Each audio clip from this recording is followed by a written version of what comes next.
Baik, untuk video kali ini saya nak tunjuk kat abang untuk kita punya fishing box selepas siap untuk pemasangan semua bracket. Kalau untuk kita punya bracket, untuk bahagian kolom mesti ada pada bahagian depan, tayar mestilah berada pada bahagian belakang. Untuk bracket tambahan boleh letak pada bahagian hadapan. Tapi akak abang boleh adjust untuk setiap bracket ni, kalau nak letak pada bahagian tepi pun boleh juga. Dan jika nak pindah untuk kita punya netting punya bracket juga boleh pindah pada bahagian depan.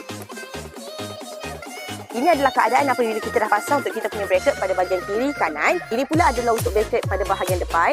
Untuk kita punya fishing board ni, selepas kami siap pasang, untuk umbrella punya bracket duduk pada bahagian selari dengan tayar. Untuk bahagian hadapan pula, kita ada untuk bowl. Macam mana kan abang nak bezakan clamp ni duduk pada bahagian kiri atau belah kanan? Untuk kita punya rod clamp ni, bahagian adjust dia mesti berada pada bahagian atas.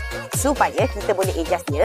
Kita masukkan macam ni ataupun kita boleh adjustkan dia. Sama ada nak tinggi ataupun kita nak turunkan dia ke arah bawah.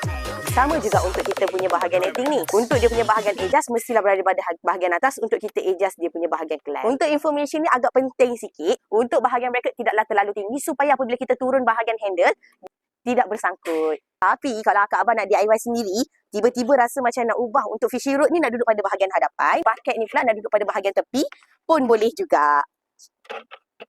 Macam ni. Jadi kalau akak berminat nak dapatkan kita punya fishing board, jangan lupa dapatkan sekarang. Kita jumpa lagi untuk the next video. Bye.